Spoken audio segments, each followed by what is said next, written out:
Hello YouTube, it's Gibson Guitar Guy again. Just coming here to give you a quick review of my rig here. Or I guess a part of my rig. Anyways, here it is. It is a Mesa Single Rectifier solo head. It's 50 watts all tube. There she is, proudly sitting there top of her road case. Got my little supercharged sticker, that's the band I play in. And anyways, I was just going to give you guys a quick review and kind of an in-depth tour on kind of all the knobs and inputs and stuff like that. I wasn't going to quite fire it up in this video, but I probably will later.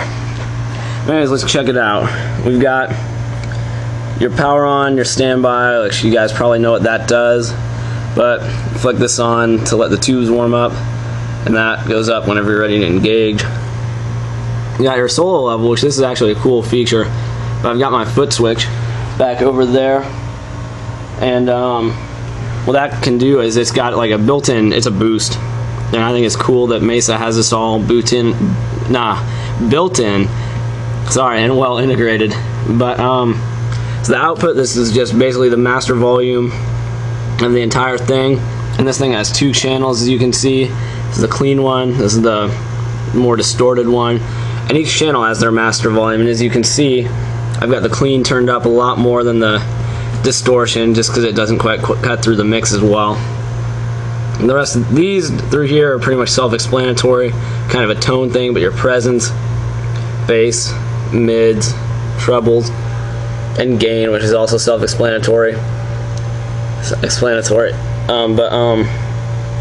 Over here we have kind of your channel settings. There's obviously clean, which that's pretty obvious. You put it down to pushed, and that's kind of a bluesier, not quite high gain, but kind of a gainier tone. Here's raw, which sounds pretty similar to push, just kind of a bluesier tone. Vintage, which kind of your 70s Marshall tone. Then there's modern, which is what I use, and that's really your high gain, crunchy tone. And then you've got your, obviously, your input jack here. So I'm moving around to the back. Let's see what we have here. I have the slave out, which that's a really cool feature. I don't know how they did it back then, but if you were running, like, say, multiple amps in your live rig, you could just do a slave out and it would keep all your settings from this, but you could use like the power amp stages of another amp. Here are the speaker outs here, 2 4 ohms and an 8 ohms. This is a feature I love about Mesa Boogie. The bias switch, you can choose what kind of tubes you want in there, and just for kind of the different tones. I use 6L6s because it's got kind of a more rock sound. It's just a little brighter, but I don't know, some people prefer EL34s.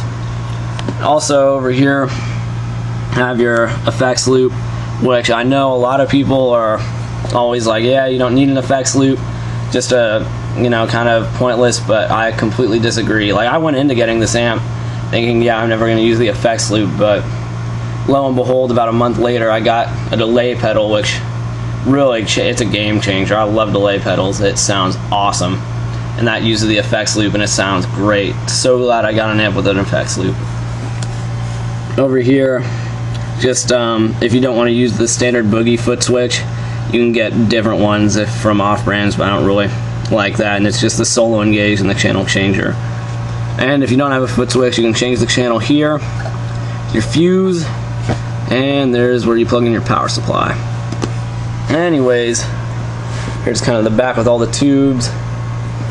It's an aerial view. I don't know, I just wanted to put this out there just to kind of give you guys a feel for kind of what the solo head looks like and is about. If you look at some of my other videos, some of my more recent ones, you'll be able to hear it in action, and I'll give it a tonal review here soon. Anyways, see you guys.